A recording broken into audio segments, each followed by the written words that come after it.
So,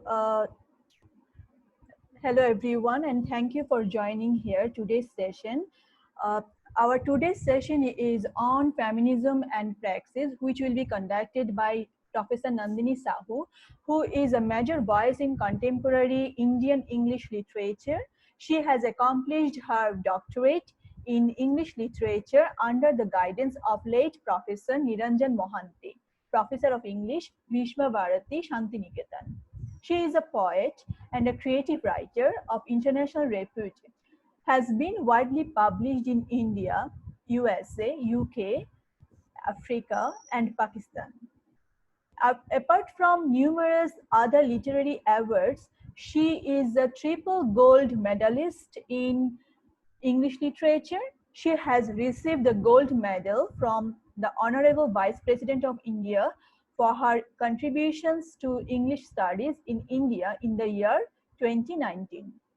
She is the author and editor of 13 books, 14th book under publication, titled The Other Voice, The Silence, a poetry collection, The Post-Colonial Space, Writing the Self and the Nation, Silver Poems, On My Lips, a poetry collection, Folklore and the Alternative Modernities, Volume 1, Folklore and the Alternative Modernities, Volume 2, Shukanna and Other Poems, Shubharnarekha and Sita, a poem, Dynamics of Children's Literature, 0 Point, published from New Delhi. Presently, she is the director at School of Foreign Languages and professor of English at Indira Gandhi National Open University, which is known as IGNOU in short, New Delhi. Professor Sahu has designed academic programs, courses on folklore and culture studies, children's literature, and American literature for IGNOU. Her areas of research interest cover Indian literature, new literatures, folklore and culture studies, American literature, children's literature, and critical theory. She is the chief editor and founder editor of Interdisciplinary Journal of Literature and Language, which is known as IJLL, a biannual peer-reviewed journal in English. So today here Dr. Nandini Sahu is going to give her speech on feminism and praxis, and also I would like all of you to mute your audio first, and then if you have any question you can write on chat box or you can raise your hand. We will call you at the end of the session. Okay, thank you all. Please, Nandini ji, please start your speech. Thank you. Thank you, Dr. Shapiner. It's so good to see you again. We have been meeting every year in Delhi. Yeah. Yes, and so good to see you on screen. So I would first of all thank the Department of English Language and Literature, University of Creative Technology, Chittagong, Bangladesh, for having invited me to this very important lecture on feminism, theory and praxis. So I would be dividing my lecture into two parts, but before that, a couple of things for the students, for the researchers who have joined here. This lecture is full of some theoretical discussions. So please take down notes, take your pen and paper, jot down important points, so that in future you can have a discourse with me if you have any doubts or anything to to clear your doubts in future. So please take down the notes. That is one thing. And in the theory part, I will be talking about feminism as a critical theory, its intervention to different world literatures, and in the praxis part, I would be sharing some of my experiences as a practicing poet and a teacher, and what is my involvement with feminism in my classroom teaching, in my practice as a creative writer, as a poet. Dr. Shapinor has kindly introduced me as a poet, folklorist, and critic. Yeah, definitely so. I have been writing poetry since more than 20 years now, and I have been teaching English literature forever. Just after my post graduation, I started teaching English literature, And in IGNOU, Indira Gandhi National Open University, where I teach, this is the world's largest university in terms of students intake. And in my theory classes, feminism is one of the things that I have been teaching. Rather, I have been teaching ecofeminism. So I will come to ecofeminism towards the concluding part of my lecture. Ecofeminism, third world feminism and ecofeminism. I'll be talking about that. And as a folklorist, I have been designing so many academic courses, programs on folklore and culture studies for my university. So how my being a feminist, being an eco-feminist, and being a folklorist and a creative writer, all these four identities and my identity as a woman, everything have come together to make the person that I am in front of you today. Probably I would talk about my journey as a poet, folklorist, critic, and teacher. So I want this discussion to be very interactive. So please take down points and have a discussion with me. My email ID is kavinandini@gmail.com. Later on also you can correspond with me, dear students. So I welcome all of you, dear students, teachers, academicians, participants, and most especially Dr. Shafin Shafin, my very dear friend. So coming to the topic, feminism, this is a very vital area of contemporary intellectual literary discourse. We have been talking a lot about feminism. People have some misconceptions about feminism. They think feminism is something to do with women. And my primary debate is it's not so. Feminism has not exactly something or everything to do with women. Rather, feminism is about some kind of social change, social mobility. It's a social mobility concept. It's not about women or men. So in my paper, I would be doing an analysis of the impact of this theory, feminism and feminist literary criticism, that has given rise to issues like men in feminism, feminism without women, and the origin and the true feminism. These three will be my different aspects of discussion. Also, my paper will discuss several major theories related to feminism as a whole, their origin and development across the years. I would be talking almost some 20 theories. Dr. Shafinu, how much time do I have? How much Um, time are you giving me? okay, Dr. Nandini, first let me clear one thing, that is, I'm not a doctor actually yet, and Yeah. please call me just Shafinoor. I'd be more happy with that calling. And Yeah. another thing is that, yeah, we have actually 1 hour, and I think 1 hour is enough for you, or you want more time? 1 hour. I'll try to, that's why I asked you the time so that I can talk, because I have some 21 concepts related to feminism, like sisterhood, body politics, so many varieties of things. I would do with radical feminism, liberal feminism. So I want the students to take down the points and then get back to me. So I would be giving them brief information about each one of them and then the practice of those things. Okay. As I already told you, Shapino, that today I will be talking about men in feminism, feminism without women, and the origin and the types of feminism. These kind of things I'll be talking today. Feminist theory can be compared with some major conceptual developments like Marxism and psychoanalysis. Chronologically, 1960s and 1970s helped theorize a woman's discourse. In the 1980s, feminism concentrated on changing the intellectual fields for women. And in the 1990s, it began and reached its culmination in playing a major role in directing women's feeling of themselves, how women felt about themselves. And about sex. In 2000 onwards, in the year 2000 onwards, feminism has become multi-layered. Like an onion, you have so many layers on the onion, so you remove one by one. Now feminism, it has become a very packed, very loaded term. It has become multi-layered with ideas like third gender, the LGBTQ, that has also become a part of feminist discourse, and masculinity studies. Masculinity studies has come up in a big way in the 1970s, and it is one of the major critical theories that we have been teaching in our classrooms today. And this is not a rejoinder to feminism, rather masculinity studies came as a parallel to feminism. to feminist literary criticism. And the most recent, most contemporary idea of feminism is ecofeminism. So the students have to play around these ideas feminism, feminist literary criticism, masculinity studies, third gender, LGBTQ, and ecofeminism.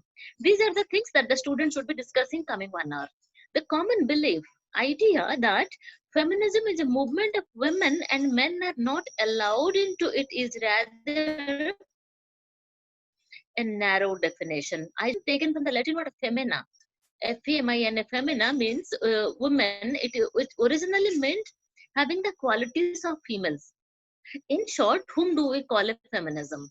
A man or a woman who recognizes himself or herself and recognized by others as a feminist, as the one who has the awareness and knowledge of women's issues and a recognition of the differences and the commonalities.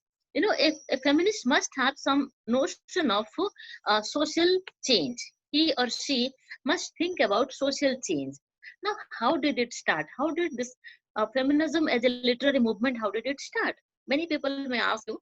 The feminist movement, it started in England, and it like Mary Wollstonecraft, Sarah Grant, and Olive Schoeners. The scenario in England was not very encouraging for women at that point of time. It was like, until 19th century, you had to be a member of the Anglican Church and a male to take a degree in England. See, so you had to be a man and you have to be a member of Anglican Church to take a degree. And in the early 20th century, women could take degree courses in England, but they were not allowed to receive degrees. They were allowed to attend classes, to join, but they were not allowed to take the degrees. And there was no voting rights for women, that we all know. To understand the different trends of feminism, we can talk about the first wave, second wave, and third wave feminism briefly. The first wave feminism, it began in the 1792, towards that period it started, the first wave feminism. What historians refer to as first wave feminism is, it started in the late 18th century with the publication of Mary Wollstonecraft's book Vindication of the Rights of Women. The name of the book, Vindication of the Rights of Women, and it ended with the ratification of the 20th Amendment of the US Constitution, which protected a woman's right to vote. So women slowly they got the right to vote.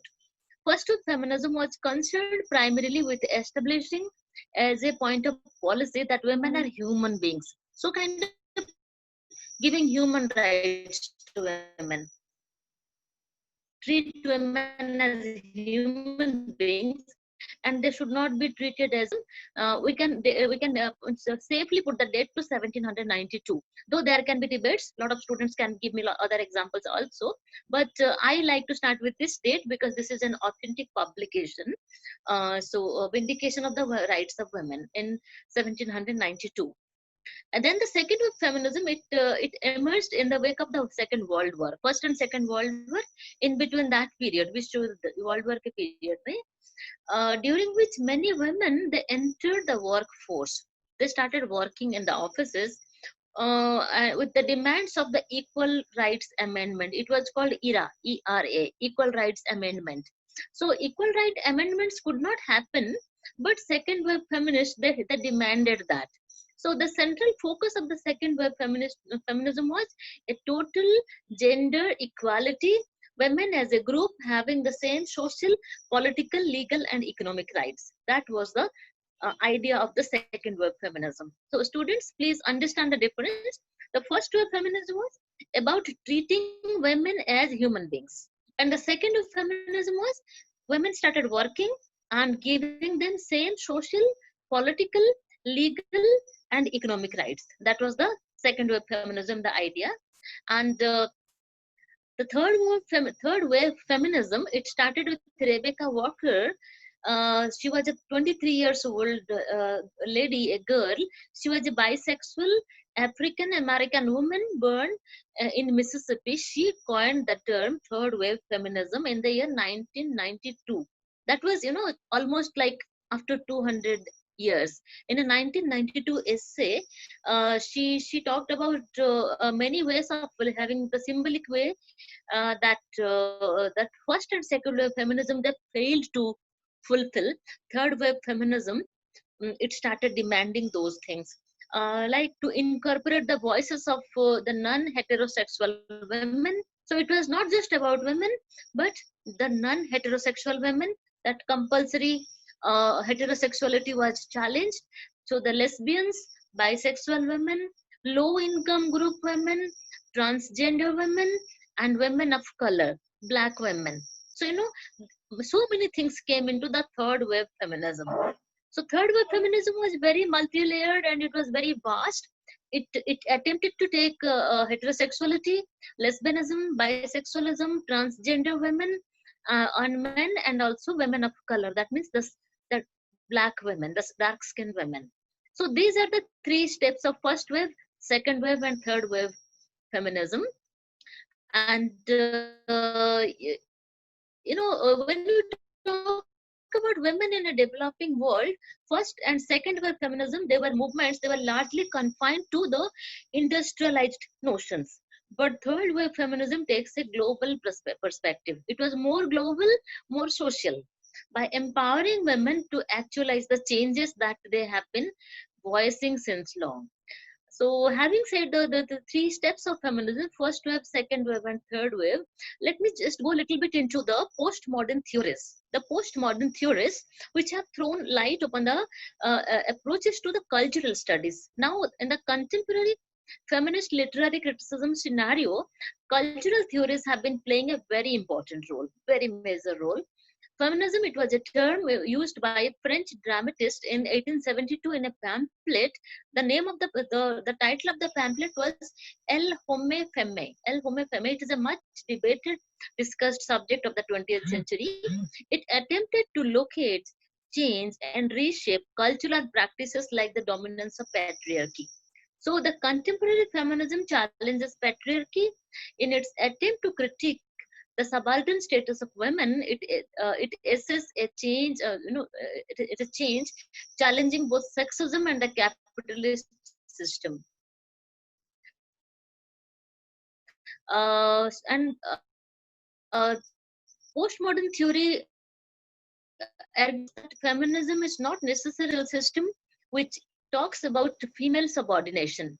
It problematizes questions such as, is there a feminist language? What is feminist discourse? People talk a lot about feminist discourse. Even some people, somebody was taking my interview in the TV channel, and the gentleman, he introduced me as a contemporary Indian woman poet writing in English.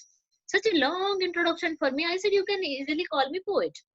So if you call me contemporary Indian woman poet writing in English, do you introduce the gentleman sitting beside me as an Indian man poet writing in English? The gentleman was introduced only as a poet, and the gentle lady is introduced as an Indian woman poet and all sorts of, we talk so much about equal rights to women, but even now, we are a sexist and ageist society. You look at your Bollywood and other such film divisions also, even after 50s, 55, 58, 60 years old men are easily playing the role of the protagonist. But if a woman crosses a certain age limit, we start questioning their authenticity as the leading lady. That is the common practice. I'm not talking about emancipated people like you or Shafinur or me or anybody. I'm talking about the common people, that if a woman is in her 50s or towards 60, then we consider that she should have roles suiting, which would be related to her age group. But for men, we don't have any such feelings. It's everywhere in Bollywood, in our society, everywhere. We are a sexist and ageist society. So now, culture studies, cultural critiques, they are trying to critique that. It problematizes questions that, is there a feminist language?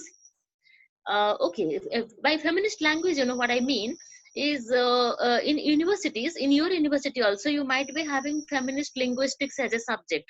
We are introducing feminist linguistics as a part of our MA now.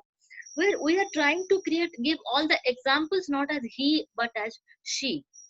All examples in a textbook should be she, so that people have the practice of giving importance to women in a group.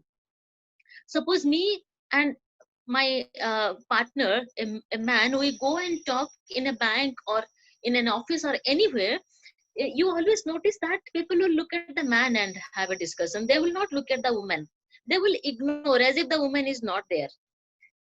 Feminist linguistics problematizes those things.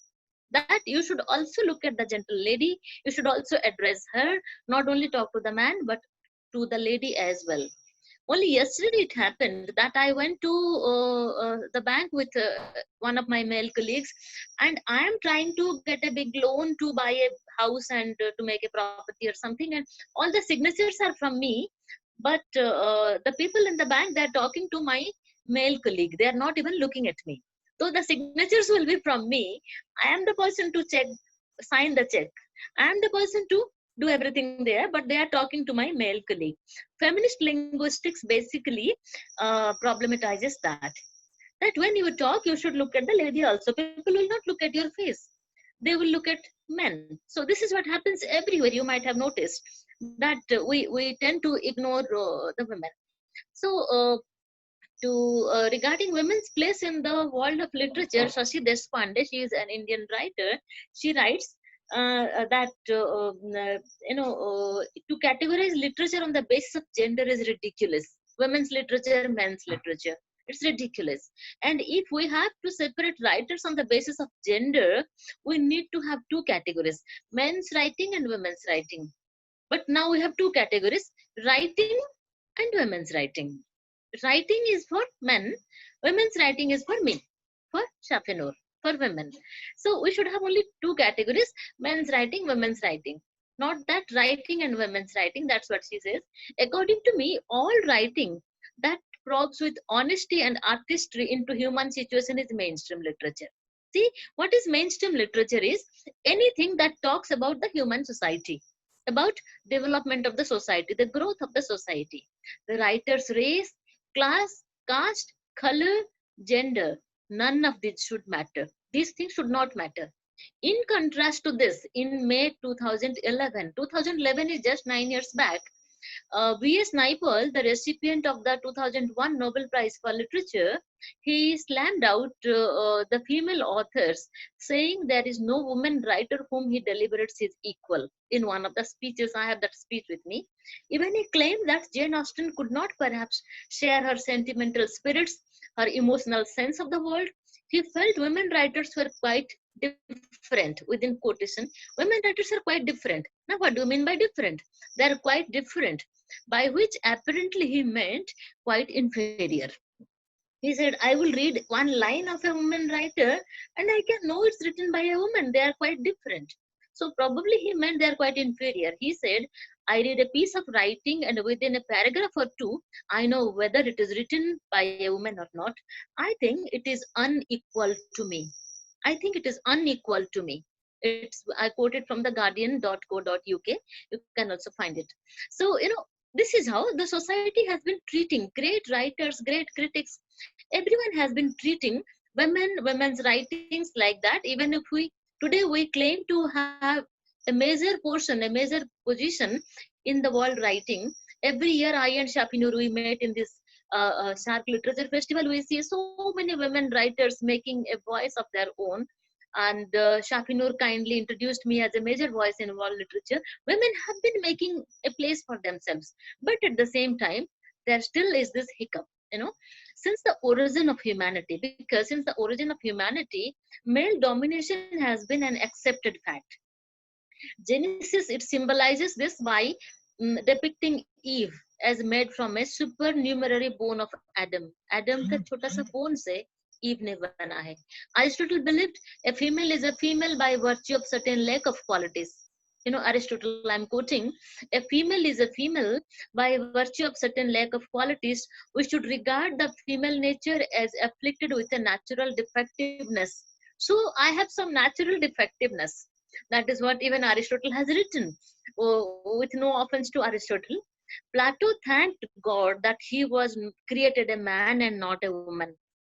You can also Google Plato, his essays, where he has, thank God that I am a man, not a woman, he has written.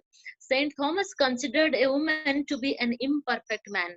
So a woman is an imperfect man and an accidentally incidental being. And Saint Augustine, he declared, woman is a creature neither decisive nor constant. Even our great Shakespeare has said somewhere, frailty thy name is, woman. So he says that Saint Augustine declared woman is a creature neither decisive nor constant. So I lack the power to take my decisions. The morning prayers of the Jews, blessed be God that he did not make me a woman. Daily prayer, blessed be God that he did not make me a woman. Reflect the status of women as compared to man.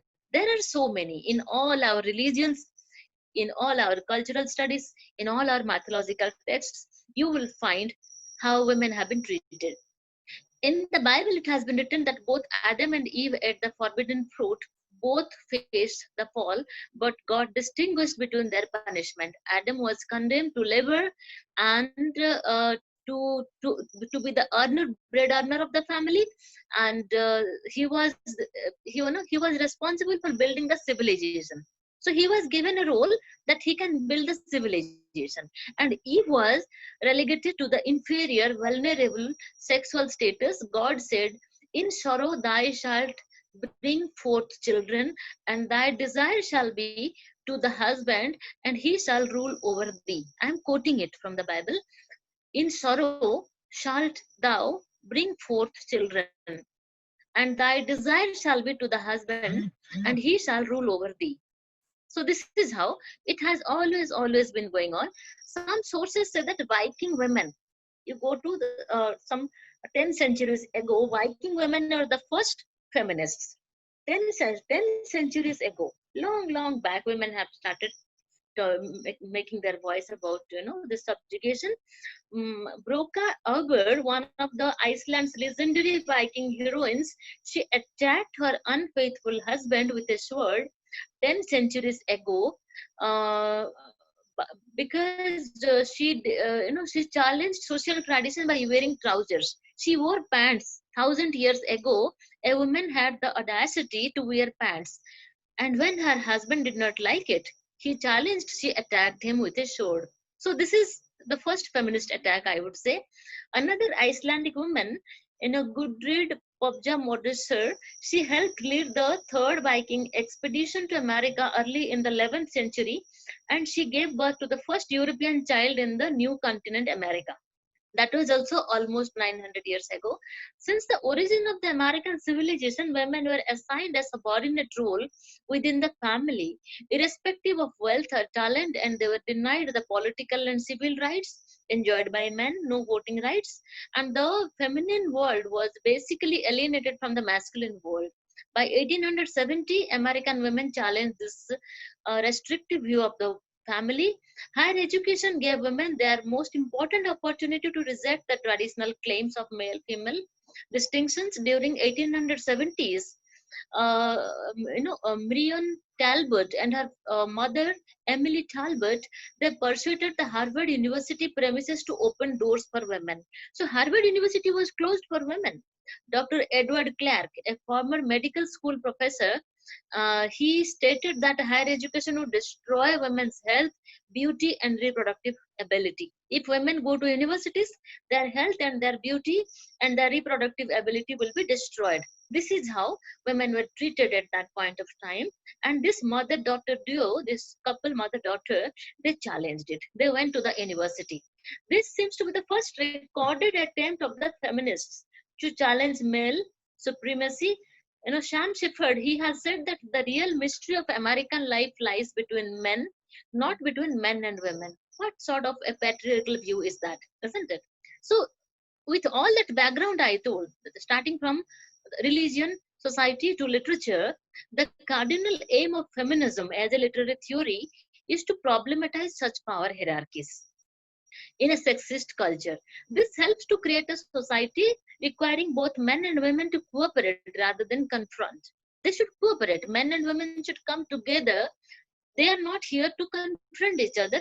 to fight each other, to overcome their egotistical urge for self-assertion through the annihilation of each other. Men and women should support each other. You know, now you come to literature. Women have been traditionally the storytellers all over the world. The familiar language used between women as a mode of communication is one of colonialism, patriarchy, and its aftermath, partition, exile, indexing, changing social conditions, which provide specific background to universal themes of solitude, adolescence, adulthood, sexuality, death, rebirth, from matrix of their poems. So women's poems are mostly a bit serious. But I have noticed, I have read a lot of poems written by men and women, a lot of stories written by men. So women's writings are basically about such adulthood, sexuality, death, rebirth, such serious themes, because they have been, given that kind of a life. So in their writings, automatically those things will come. Elaine Sholter, Ellen Morse, Sandra M. Gilbert, and Susan Guber, these are the witnesses of shifting studies of images of women in literature towards more women-centered perspectives in literature. Their writings attempt to redefine women's goals and activities from a gynocentric point of view. Gynocentric, feminine point of view, driving home the fact that women's culture should not be mistaken for a subculture. Women's writing is not sub-writing. Women's culture is not subculture. So this is what they have been writing. For example, in Towards a Feminist Poetics, in the book in 1979, Elaine Sholter, she attempts to define effective feminist preoccupations as that which projects a powerful perception of personal experiences in a social construct. So now, whatever is my personal experience is a part of the social construct. For me as a woman writer, the personal is political. What I'm writing about me is all of you, all the women whoever is reading my literature. So my personal experience is actually my political statement in my writing. So interestingly, there are various other feminist discourses. Now I'll go to the different feminist discourses that have surfaced in the first world. And now they have also come to the third world. So the discourses, that coming 22 discourses that I would be discussing with you, please take those down. Starting from the first world countries to the third world countries, the first wave feminism to the third wave feminism, one by one, they have been, going, helping us towards a social change. The first one was liberal feminism. Now, I think almost all of you have come across this term, liberal feminism. It argues for equal job opportunities and equal pay for women. Liberal feminism basically focuses on equal job opportunities and equal payment for women in a sexist culture. Our cultures are sexist. Once again, I'll give you an example of Bollywood and all that. Male actors are paid so much. Female actors are not paid, not even half of what the male actors have been paid. And there is no objection to that. People have been accepting it. But fortunately, you come to academics, you come to the kind of jobs that we have been doing. We do not have any distinction, any division, or any difference between the payments to male professors and female professors. So which is again a very promising factor for us. So liberal feminists are against the strategies of positive discrimination in the workplace, basically in the workplace. Now next one is cultural feminism. The second one that I want you to take down is cultural feminism. It prescribes an alternative women's culture. Cultural feminism prescribes an alternative women's culture to emancipate and eradicate the problems related to women. Manifestations of cultural feminism can be seen in therapy movements are there, meditation, women bonding, sisterhood, like there is a bonding between women bonding, cults of matriarch, goddess worship, puja, worship of God, mother goddess, and the study of women in literature and art. Most importantly, the study of women in literature and art. This is a part of our cultural feminism. Cultural feminists are attacked for being inward looking. So the critiquing of cultural feminism is, many people think that we are very inward looking, like Jane Austen. She has written so many interesting novels, but many people critique Jane Austen by saying that Her writings are very narrow, very limited. She was very inward looking and contemplating their navels. Navel, apna, So women writers, they look at their own navel. They only look into themselves. They only contemplate with themselves. They do not look at the society. This is what is the criticism against cultural feminism. But cultural feminists, their intentions and their objectives are like therapy movements, like more into psychological interpretation, psychoanalysis of women's minds, meditation, female bonding, worship of goddesses, and study of women in literature and art. So these are the important issues that cultural feminists have been taking up. Now the next one is academic feminism. The third one that I want you to notice is academic feminism. It has its moorings, it has its foundation in universities and colleges that leads to be individualistic and elitist in nature. Elitist and individualistic. Academic feminists are less interested in radical aspects of feminism. For example, Adrienne Rich's book Towards a Woman-Centered University. The book Towards a Woman-Centered University by Adrienne Rich. This is an example. It attempts to analyze the drawbacks of academic feminists and prescribe a solution. That academic feminists also, their limitations, they are more elitist in nature. And in this book, Adrienne Rich says that there should be academic courses which will not be only women oriented, rather there should be very flexible kind of courses. I will come to that in my praxis part, in the concluding part of the lecture. Next is lesbian feminism.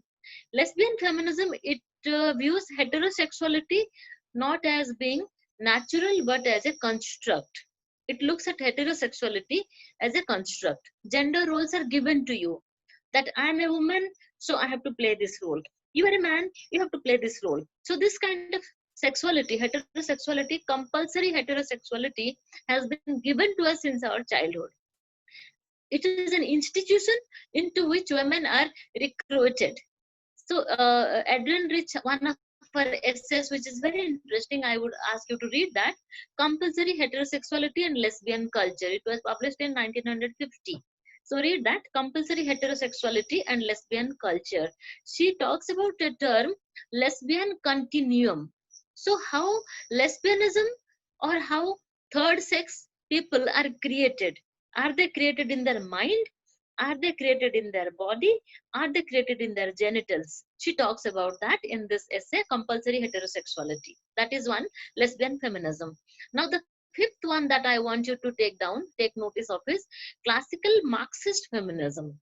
This Marxist feminism, it talks about women's oppression as a result of our larger socio-economic system. The other day I was reading somewhere that 49% of world's food is produced by women alone, and only 10% of that income goes to women. 49 means 50% bolo. So 50% of the world's food is produced by me and you, by women, but only 10% of that income comes to women. So Marxist feminism problematizes that. Men's traditional responsibility to provide a woman with the means of living makes him look down upon her. Men have been treated as, I would quote, the provider and the protector of a woman. Men will provide, men will protect. But now look at the society. Women have been equally earning. They are going to the universities, they are going to the workplace. Plus, they're cooking at home. So, half major part of the cooking and cleaning, everything is mostly done by women. But at the same time, they are like the unpaid servants. The state takes food preparation, childcare, nursery, and other female activities by providing public sectors to them. So women, they should be paid for that. After this, men will no longer be the the provider and the protector of women. And Virginia Woolf, in an essay, she writes Women and Fiction.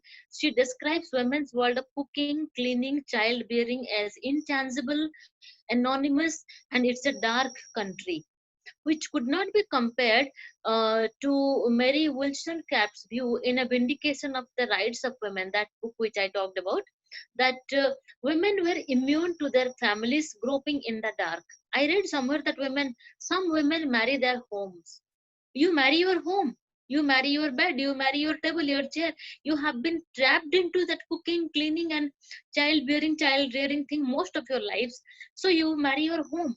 This is how this Marxist feminists have pointed out that whatever household work women have been doing should also be paid service. It should not be unpaid service, so that there is worth and value to the work they have been doing. The second wave feminists were just the followers, defining women's operation as an imprisonment in the household, as a mother and unpaid servant. You look at so many homemakers. I sometimes think morning to night they keep on working for the men folk in the house, but they are paid nothing. And the next one is sixth one is radical feminism. This radical feminism, the title itself says extremely radical. It is a recent concept that argues in favor of the sexual liberty of women. Women should be sexually free. The different forms of social oppression upon women are basically the outcome of the sexual oppression. Women is accepted as the weaker sex, the second sex, in a new Freudian theory. Freud believed that the crucial problem of modern life is sexuality. And this phallocentrism idea of phallocentrism, women doesn't have the phallos, women doesn't have the penis. So this penis anxiety, this phallus anxiety, that gives birth to the weakness in a woman, jealousy and weakness in a woman. And radical feminism challenges that. They require a biological revolution for women, a liberation from the fundamental inequalities in sex through developed technology and artificial reproduction. So radical feminists have that radical idea of saying that women need not be trapped only to the role of producing children. They need not be only making babies. Rather, developed technology and artificial reproduction systems can be introduced to our society so that women are free from the role of only producing to themselves, to their individual growth. As an academician, as a social being, they should also, contribute something to themselves. Well, I do not have extreme support to this. To some extent, also, I have little problem with this radical feminism. But at the same time, I am forced to think that during the working period of a woman, if she has 2 children, then at least 5 to 6 years or 8 years of her working period will be compromised. The woman has to take maternity leave. She has to take some more leave to groom her children. So all these years that she has been spending at home in reproduction and childbearing and child rearing, uh, that period is used by a male colleague of her in the office for his growth, for his self development. So radical feminists have actually challenged this. I leave it to you to decide if you support this or oppose this. I do not have any particular view about it. I leave it to you to decide if you support this radical feminism or not. Then the next one is cultural feminism. The seventh one that you must take down is cultural feminism. It is an approach to feminism thinking and action which claims that either by nature or through nurture, women have developed what society refers as a feminine or female characteristic. Women basically believe in nurturing. About myself as a woman, I would like to give an example here, that whoever comes to my house, I have an open house. Whoever comes to my house, my friends, my colleagues, my students, anyone comes, I truly love to cook and feed them. I like them to have food at my place. I like to give them some support, some comfort.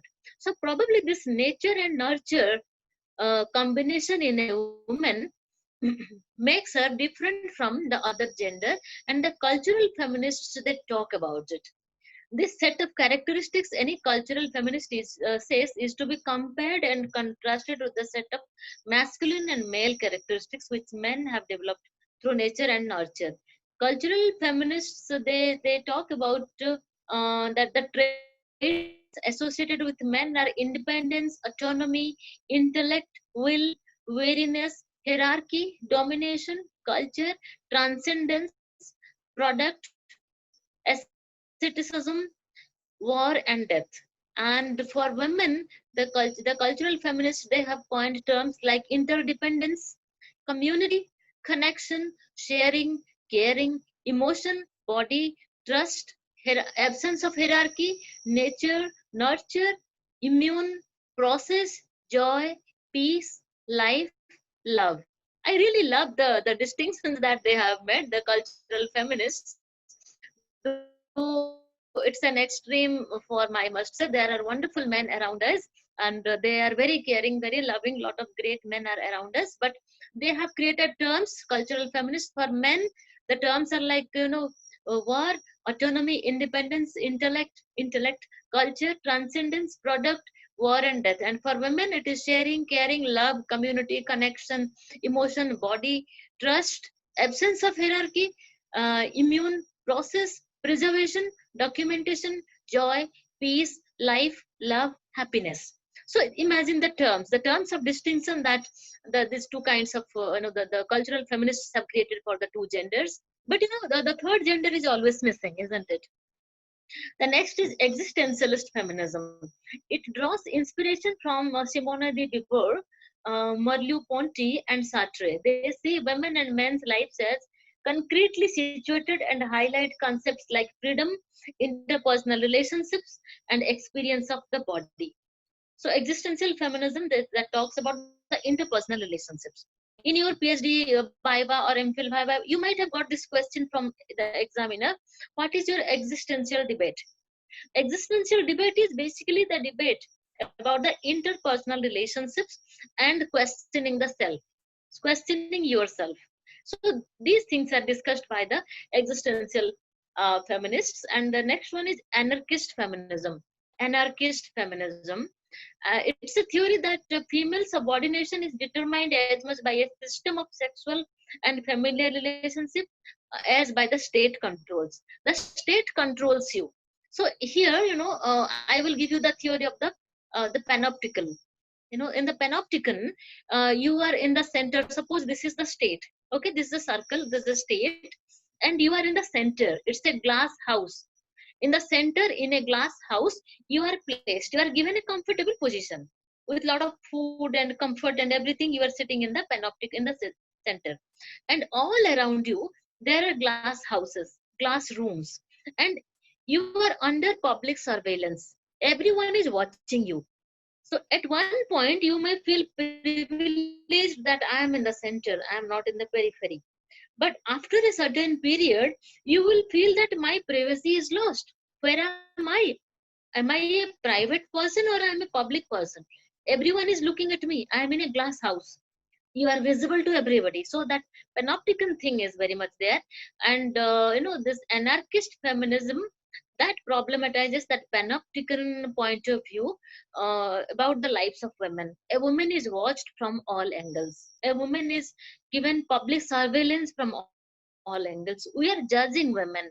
We are judging a woman on the basis of her skin, her beauty, her hair, her body, and her sexuality, and her character.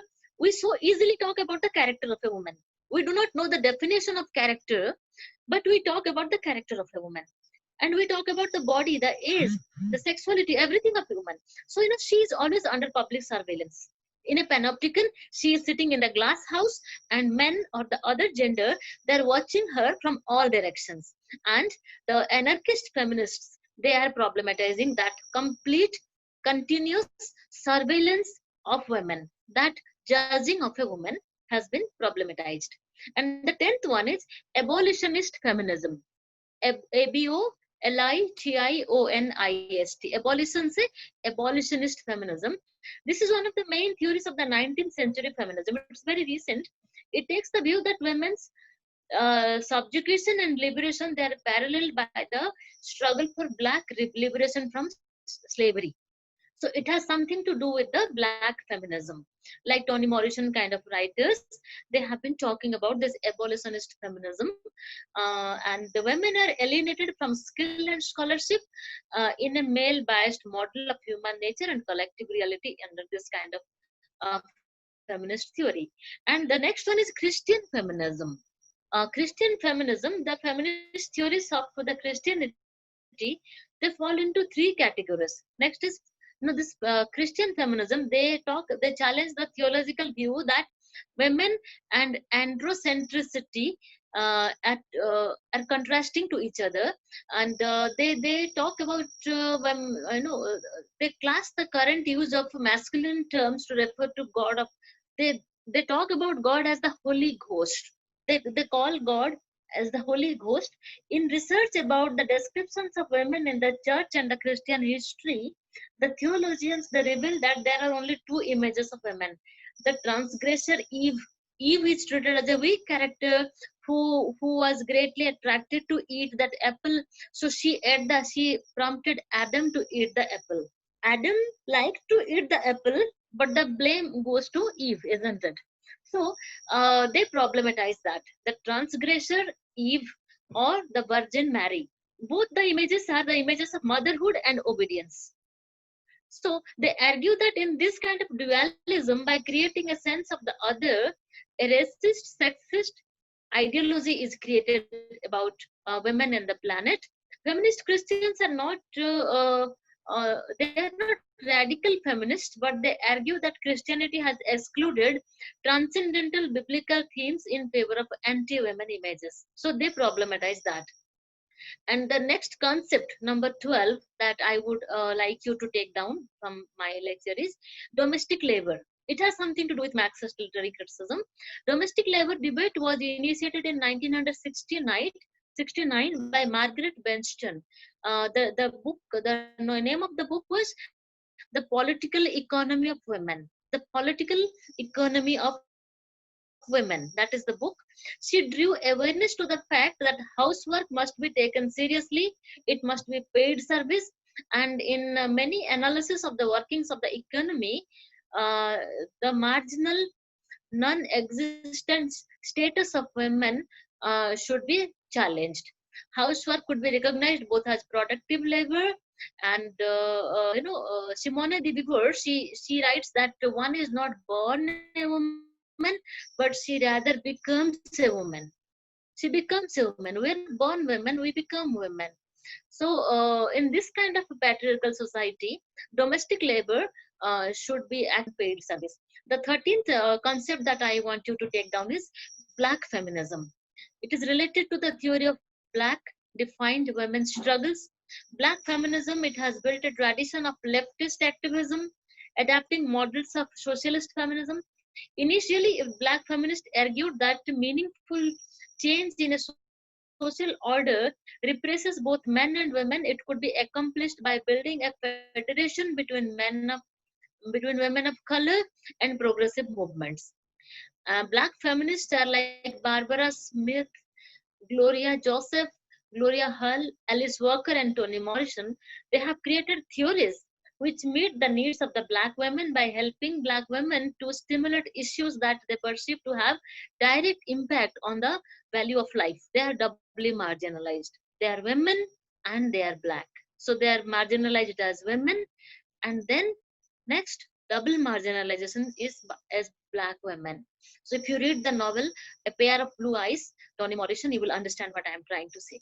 And the next issue is essentialism. Issue 14th that I want you to take down from today's lecture is essentialism. It refers to the unique female nature that feminists defy, that women are essentially weaker biologically, emotionally than men. These kind of assumptions are there, and essentialists they challenge that. All feminists recognize that this theory should be thoroughly uh, opposed, and that women do have preoccupations which are essentially female. For example, they have motherhood, sisterhood, female bonding, and these are not weaker characteristics, rather they are the strengths of their character. And the next concept will be female consciousness. It defines women's recognition of how a particular class, culture, and historical period creates the definitions of female consciousness. So in my childhood itself, I was made conscious as a woman that you should not talk about the vagina, you should not talk about your body. And when you grow up, you should not talk about sexuality. A woman should not talk about her pleasure. She should not talk about her physical needs. So this kind of female consciousness, this female ethics that has been created by the society. How many women talk about their sexualities? Very few women can actually open up. I have a long poem, The Song of Liberty. If you Google that, that is a part of, that was published in Ireland initially, and then it became a part of my poetry collection, Zero Point, where I am talking about the vagina as a metaphor. So here a woman is not allowed to talk about it. She grows up without ever thinking about it, talking about it, but at the end of the day, rapes, marginalization, molestation, all these things have something to do with the vagina. So, feminist female consciousness is a theoretical debate that talks about this female ethics, which is created in the mind of a woman since her childhood, which is very very rigid. A woman needs to come out of that. A girl needs to come out of that. And now slowly I see it's a welcome change in the society that mothers are talking openly to their children, their daughters, about body, about sexuality. But that also happens in the urban society, not in the rural society even today. I especially remember when I was hardly 13, I was 13, 14, 13 years old maybe. When I attained puberty, I did not know. At that point of time, I did not know what does it mean. And when I was bleeding all over, I was horrified.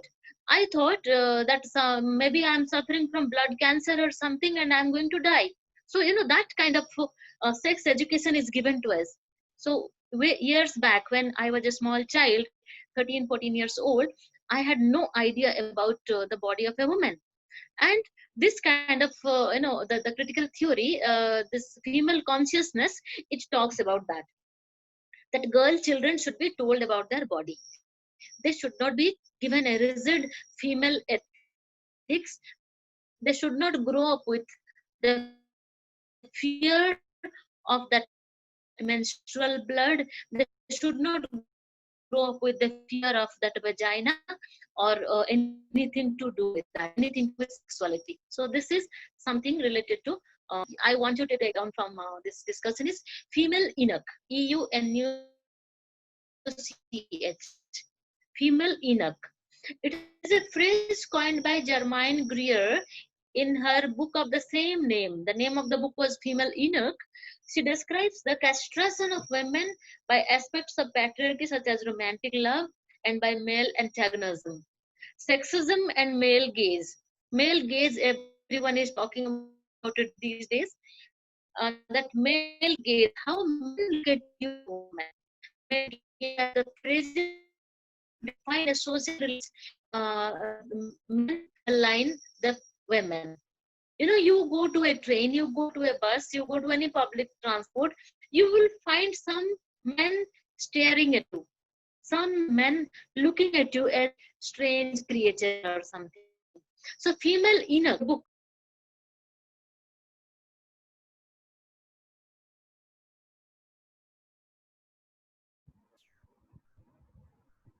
I, can you hear me? uh, Can you hear me? yeah, now we can hear you. Okay. So this female eunuch is a very important book. I want you to go through that. Then the next theory 17, theory 7, concept 17 that I would point out is sisterhood. Sisterhood is sisterhood or sorority is a feminist literary critical theory. It includes the idea and experience of female bonding.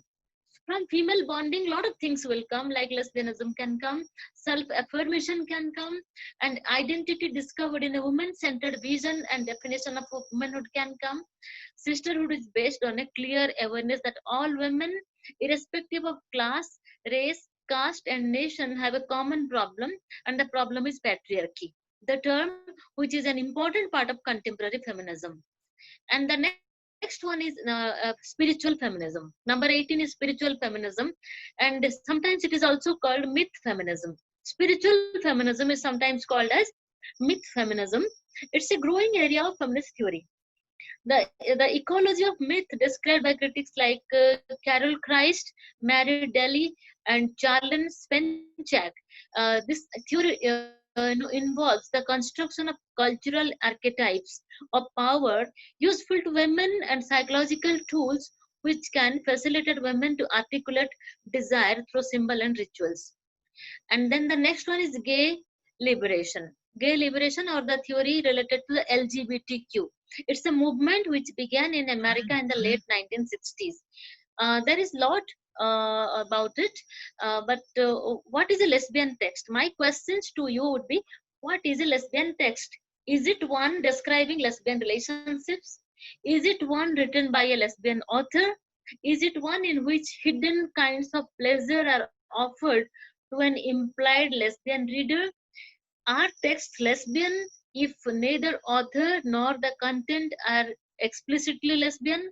How much of a text has to be about lesbianism to be regarded as a lesbian text?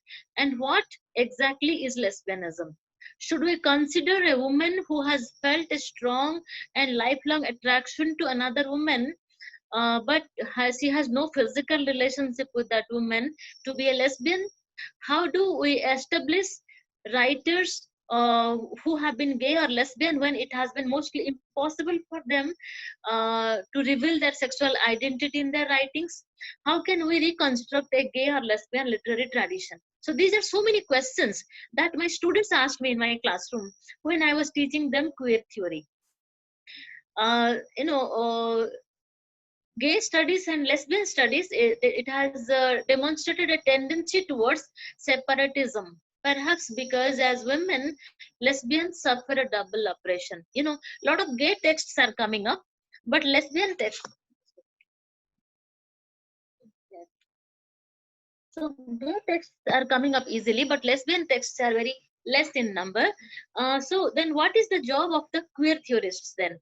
The queer theorists, they identify and establish the canon of classic lesbian and gay texts, and they identify lesbian and gay episodes in the mainstream work, and they set up extended metaphorical sense of lesbian and gay writings, and they talk about the homosexual aspects of the mainstream literature, and then they expose the homophobia of mainstream literature.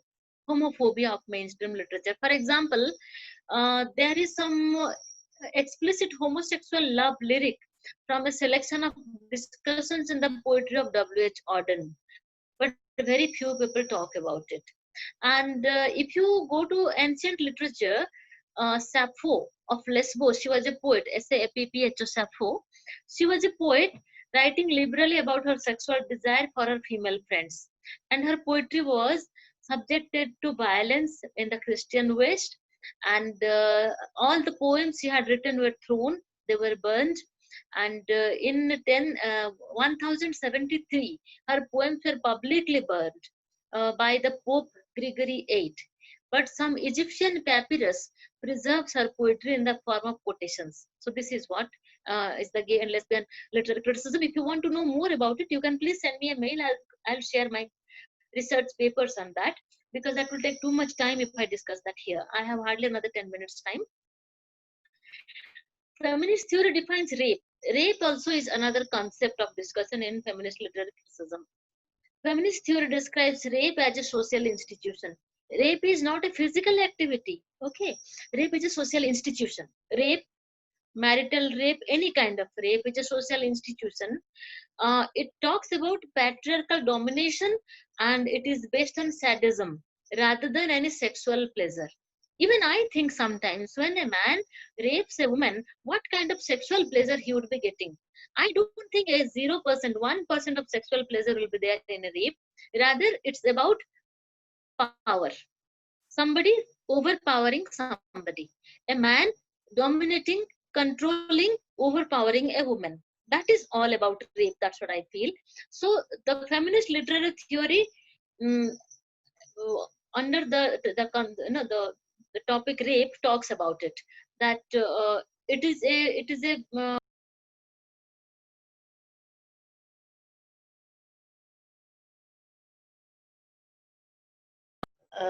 this definition is a major contribution to social theory, feminist analysis proves that rape is the consistent conclusion of sexism.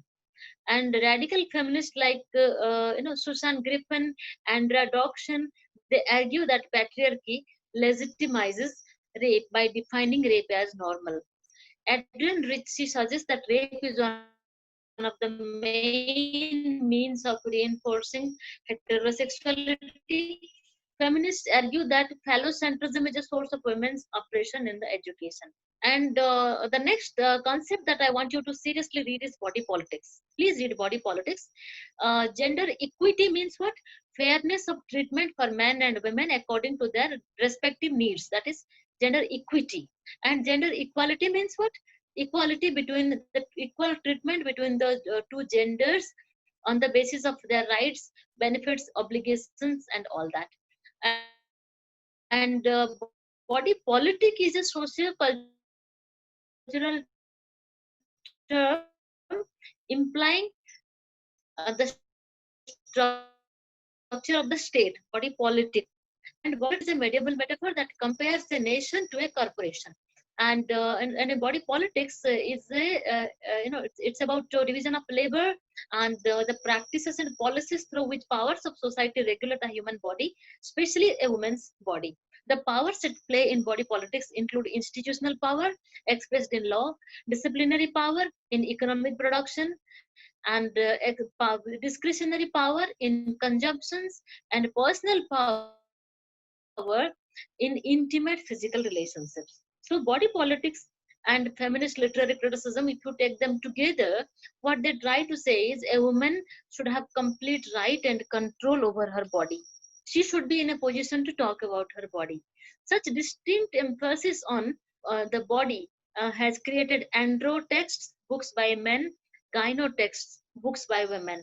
And gynocriticism actually talks about both the kinds of books. Helen Sixto, she talks about this gynocritical text. She is a professor of French literary criticism. She is a philosopher from France, and she is known as a post-structural feminist. She talks about the theory of a creature feminine or a woman's writing. It's a term coined by her, Helen Sixto, in 1975 essay, The Laugh of the Medusa. She compares a woman's body to that of the Medusa.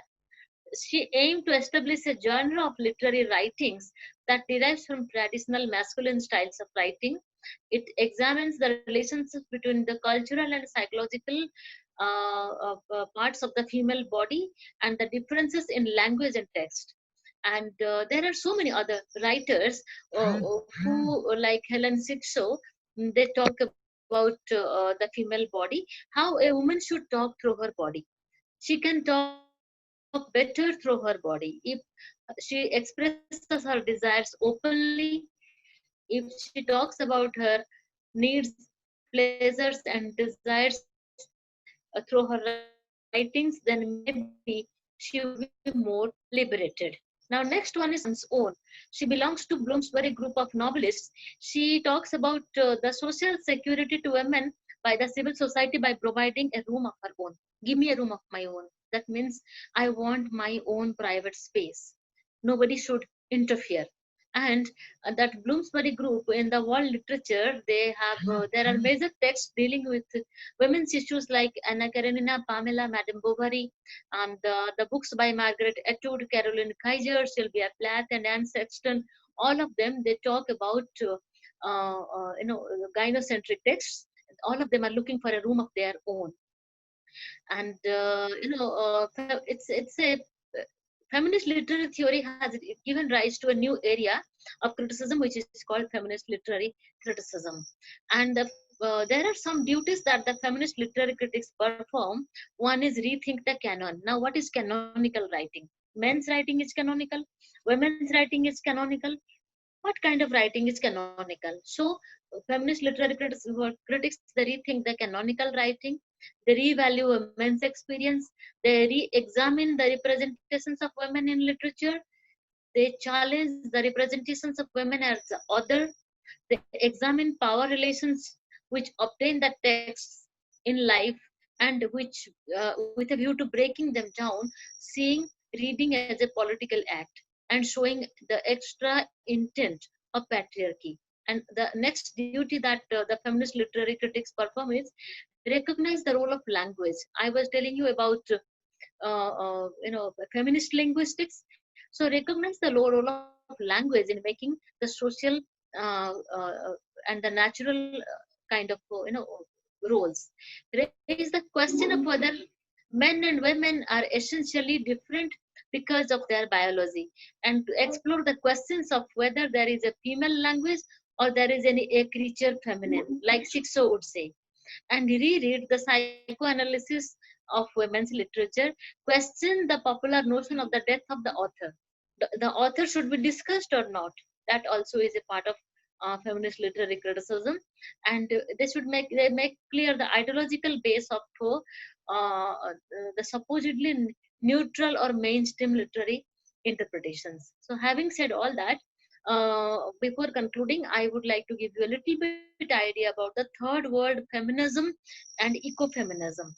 This is contemporary feminist literary criticism, that in the third world feminism and in the ecofeminism that we contemporary feminists support, I prefer to give my impression like Chandra Talpade Mohanty. She puts it like this: the average third world woman leads an essentially truncated life based on feminine gender, sexuality, ignorance, uneducated, tradition bound, domestic, family oriented, victimized life, as opposing to first world women who have mass anxiety, who have anxiety of their health and all that.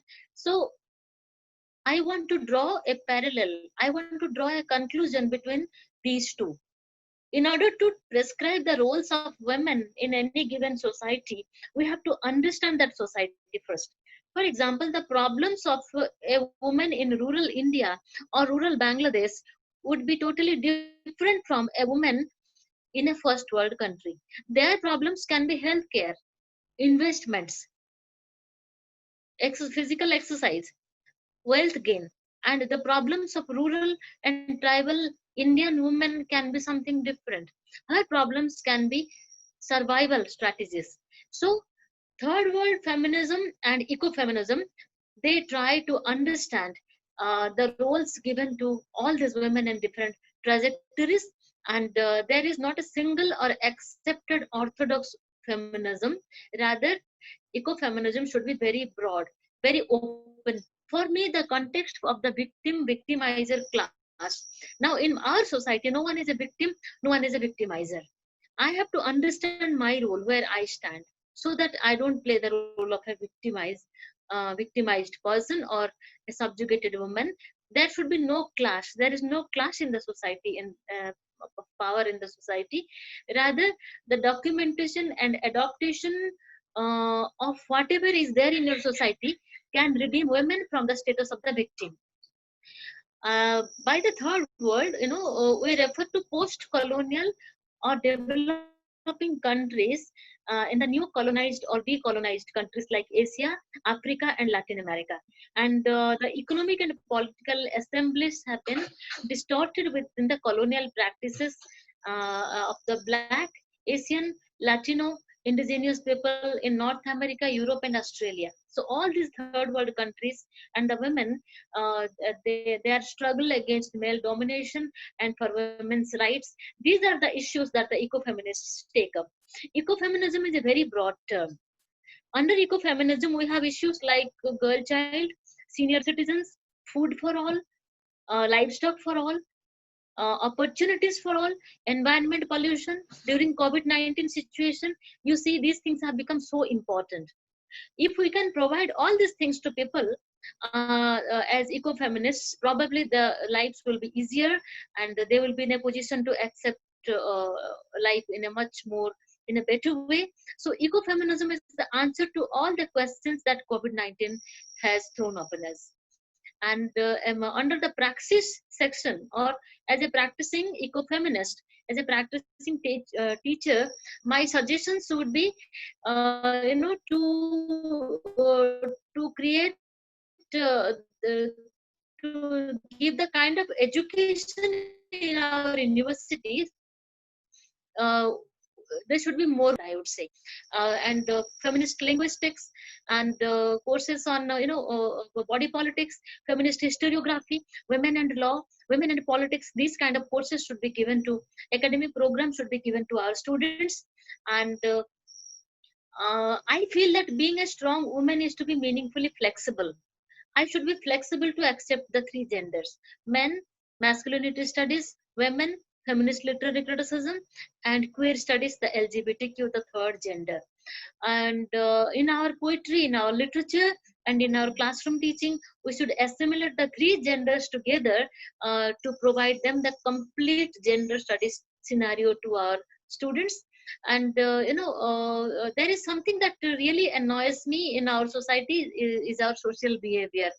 Like I already told you that in any public gathering, in an extremely important meeting or something like that, women are uh, uh, they are ignored. So feminist linguistics should teach our students how to involve women in their discourse and discussions and all that.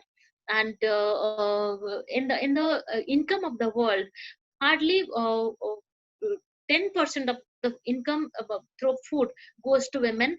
We should also think from that point of view that women are producing 50% of the world's food, and in the economy only 10% of the income is going to women. So the policy planners, they should also think about it, and the literary texts also should think about creating more gender oriented texts and more solidarity through their writings. And the ecology and women have deep connections, so women should understand that. And women, nature and nurture association is there, so women should understand their important role. And in the ardhanarishwara concept, God as the combination of man and woman, women should understand the important role they have to play. And women writers, I being a woman writer myself, and Shafi Noor is a woman writer, though I should not be saying women writer, but we are writers.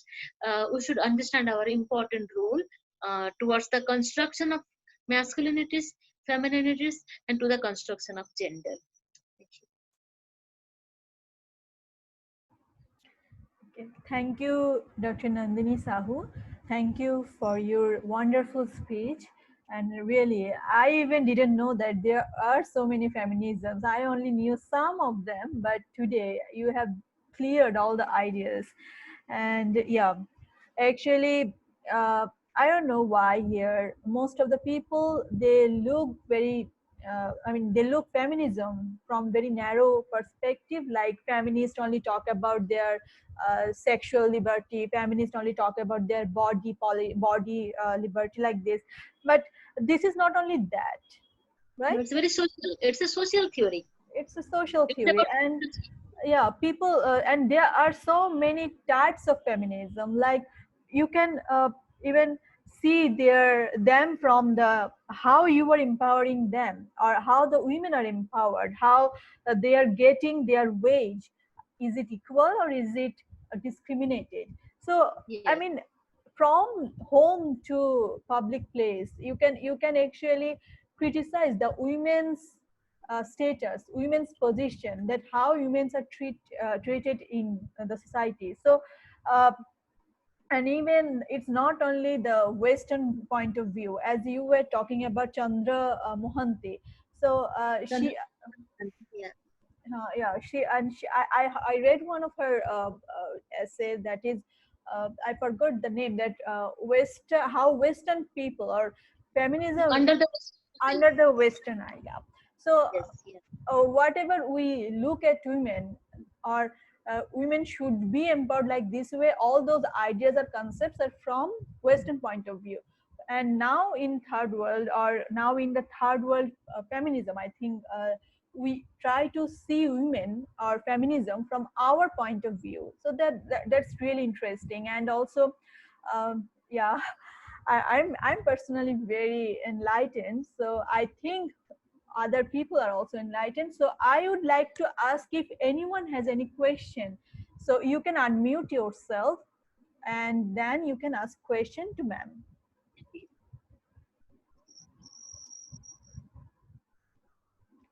Is there anyone who wants to ask any question? I cannot see anyone. How many are there? I can't see anyone. Is there anyone, I think, or any comment if you want to share about it? Just share with me.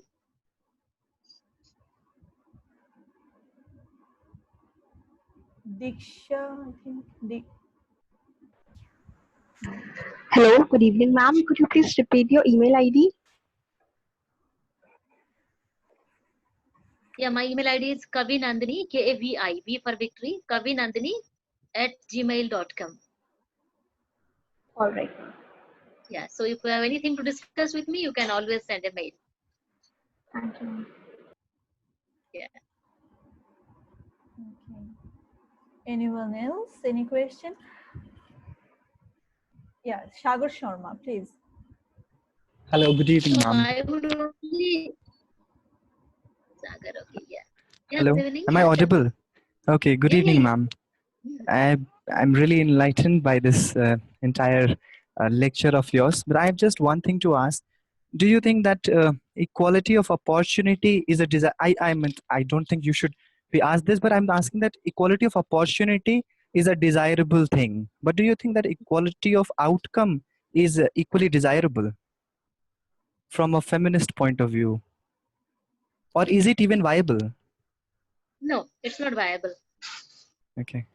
Equality of opportunity is desirable, but equality of outcome is it's not viable. It will always be different for different people. For example, you are a man and I am a woman, and we might be working on the same thing, but our outcomes will be different, and it has nothing to do with opportunity. Definitely, because one of the problems that I have with this radical feminism is that when I have attended discussions on from the point of view of the radical feminists, what they do is they equalize everything, and they sort of make general statements like, you Even know, I have a problem with that.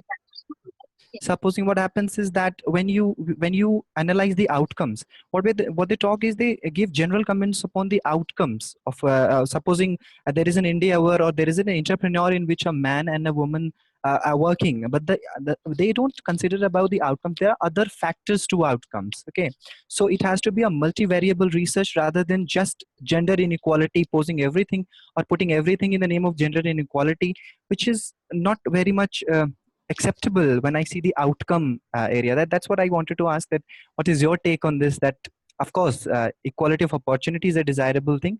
Do you think that response or the outcome is also a desirable thing, or even it is viable? I'm really happy Sagar, that in my lecture itself, I told you that yes, even I have some issues with radical feminists, that they talk everything in terms of body and reproduction and all, and they are in favor of creating some machinery which would be producing the children and the progeny. So I have little bit issues with that, but again it's their point of view, and today we are here yes, as eco-feminists and third world feminists because of all those steps they have taken. So we also have to respect their opinion, yeah, though we may not of follow course, those. I yes. I cannot follow radical feminism as a person. Can I add another question, Yeah, if I'm allowed please. to? Yeah, okay. Yes, please. Uh, do you think that given the opportunity of selection of choices, for example, the choice of job opportunities, if we equalize job opportunity, as we say that equality of opportunity, given that, do you think that choice of job would be different? Do you think that this is also social construct, the kind of job women take up? Okay, not all, of course, but talking about urban areas, okay, the kind of job that women prefer. Do you think it has also something to do with the social construct or something? Yes, it has something to do with the gender roles women have been given.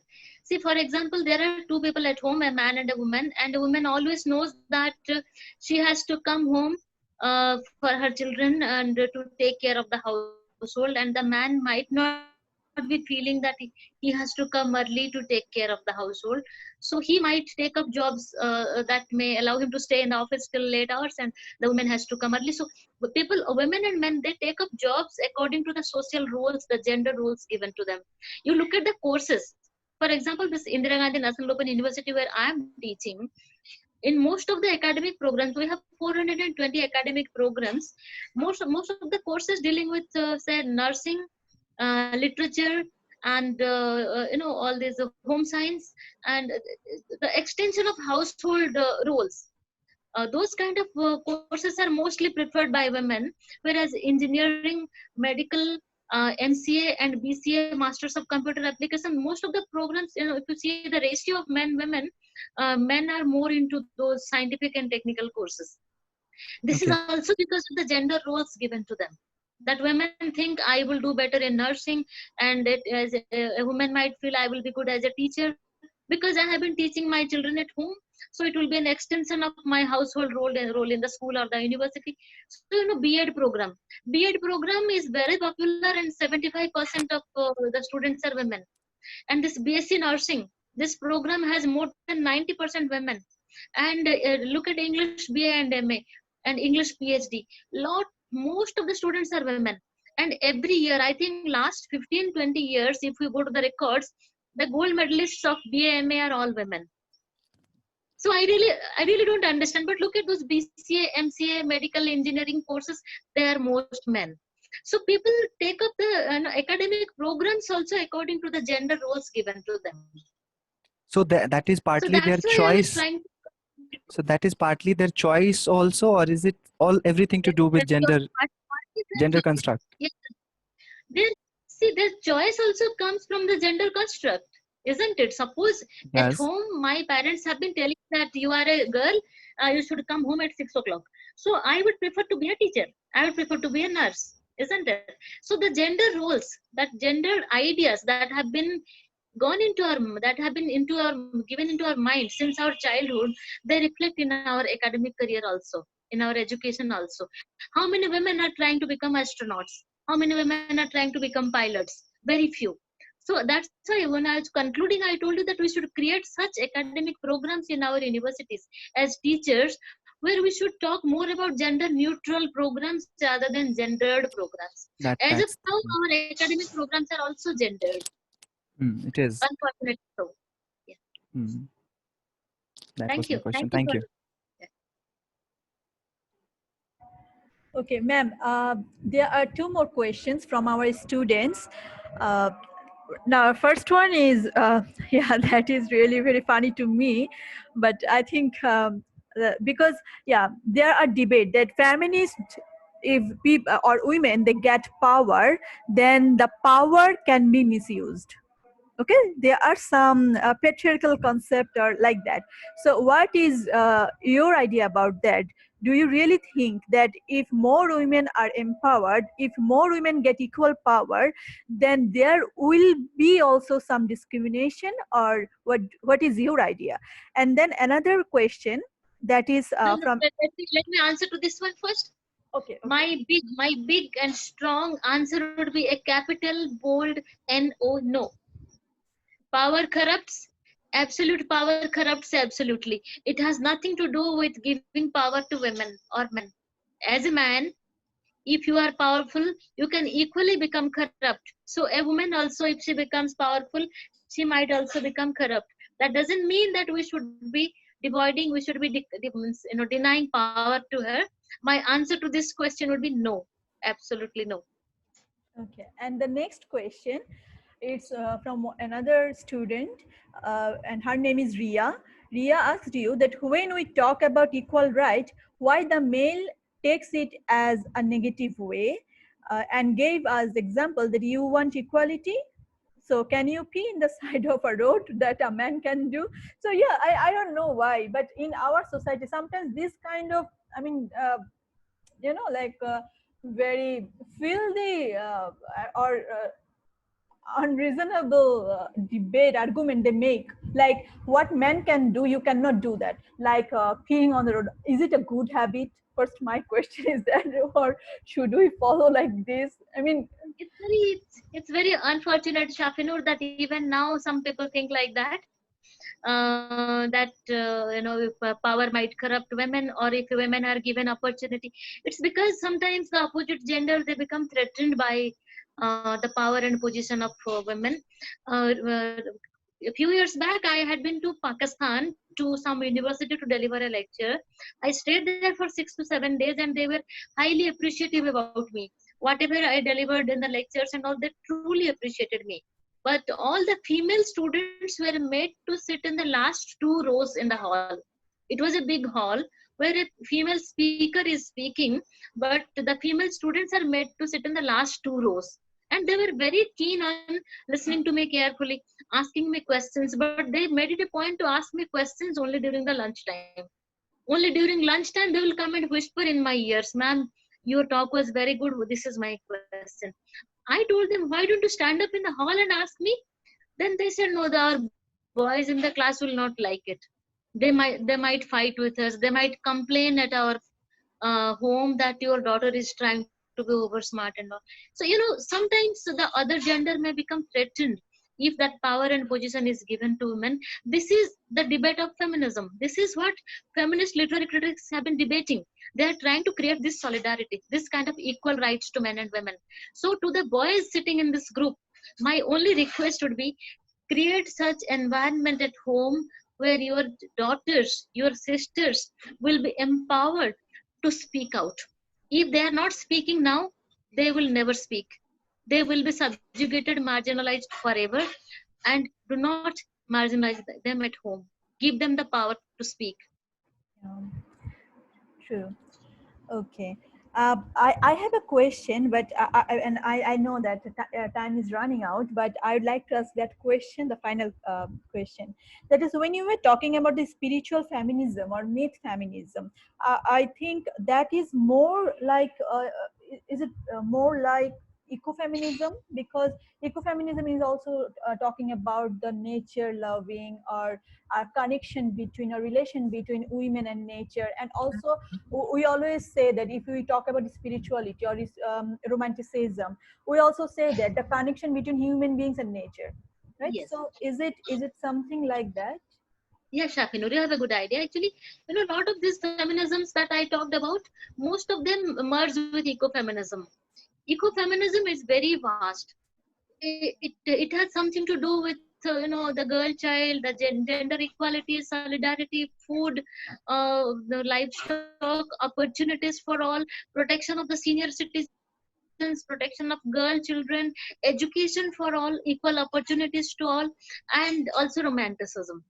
And romanticism and intellectual feminism, they go together, so they merge with ecofeminism very well. Okay. Okay. And Ecofeminism is an answer to all our questions now. Yeah. so we don't need other feminism. Okay. So another thing, that when you were talking about the Christian feminism, I don't know, why didn't you include that Islamic feminism? That is also like Fatima Marnisi and other some Muslim women, and they are talking about Islamic feminism. They are trying to explain feminism from Islamic point of view, or a point of view of Quran, because they also talking about that. According to Islam, Muslim women are given more power than the Christian women or other. So, like divorce, if a married woman wants to divorce, then she can do it. But a Christian woman, before a Catholic Christian woman, she can't do. Okay, because in Christianity there is no term as divorce. So that one, I was thinking that I thought that you would add Islamic feminism even. But yeah, there are some other debates, like as Islam always say that women are subordinate to men, so why should why should be there Islamic feminism? Okay, we have another question, ma'am. That is, ma'am, can you please highlight what is fake feminism? What is?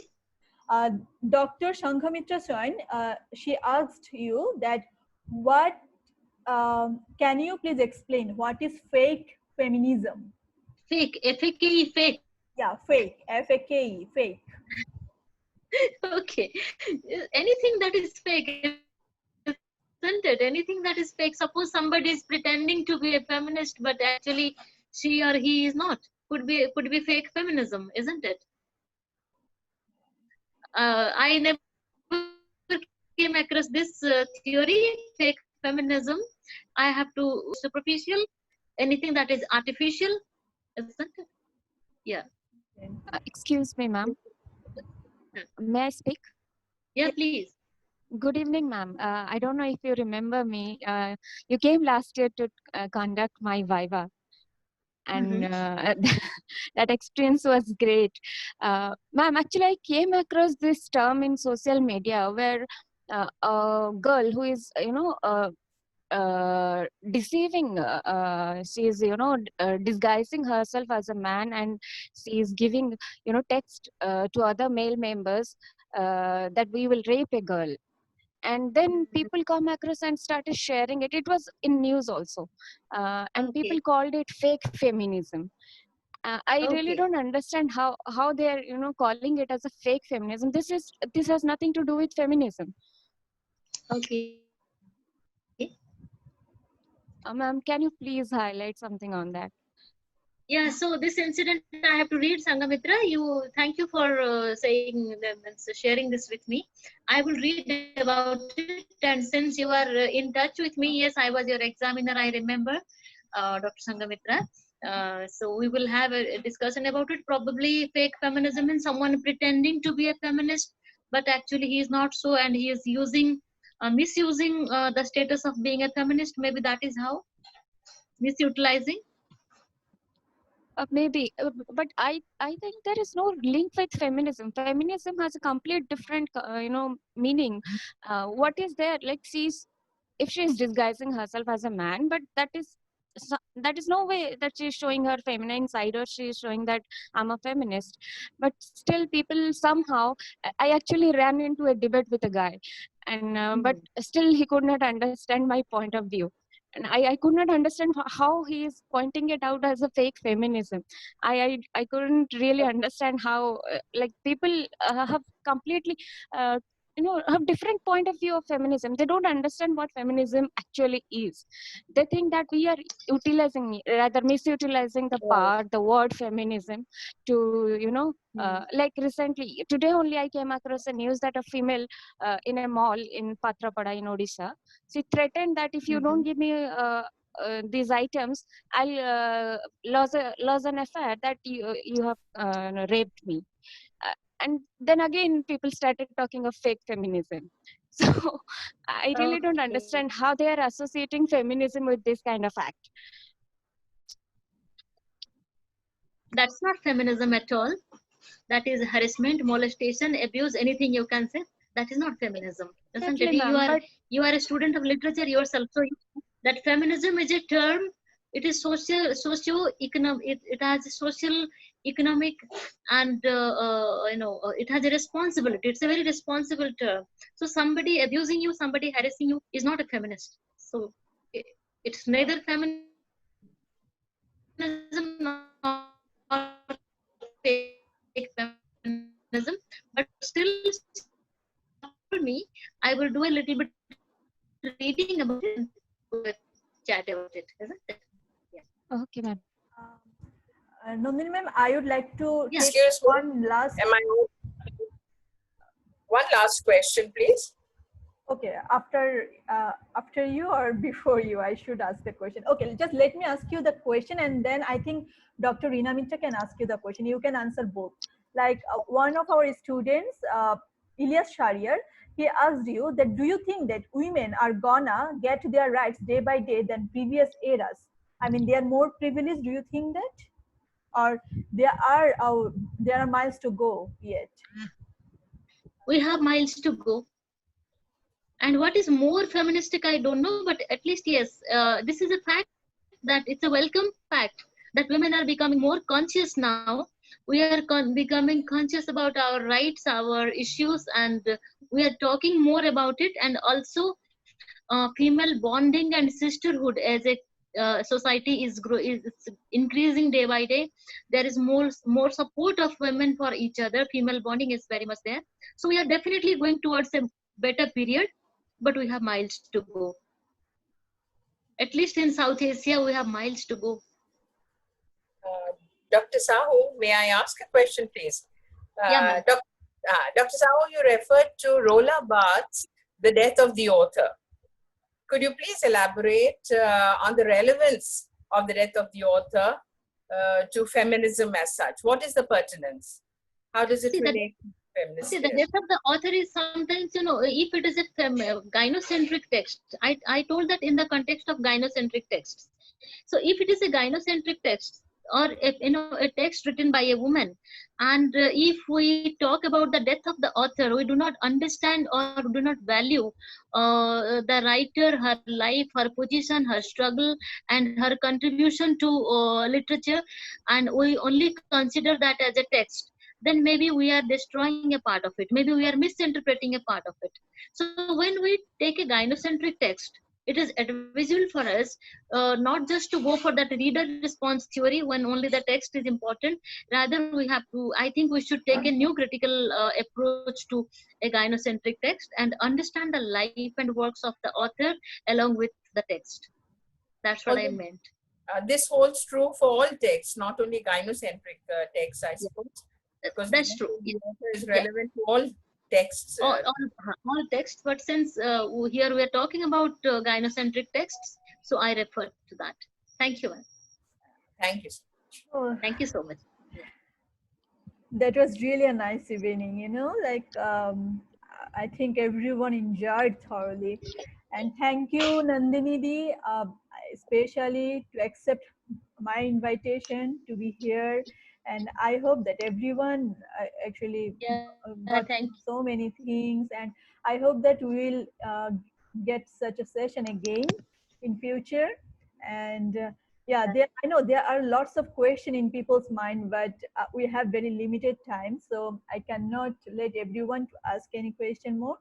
And thank you, Nandini. I would like to end the session, and I hope that you have enjoyed being with us as well. Thank you. Yes. I thoroughly enjoyed the interactions, and I had so many things to say. I hope I could cover most of it. Thank you, Shafino, for inviting me. I look forward to working with you in future again. Thank you. Thank you all, and thank you, Dr. Nandini Sahu.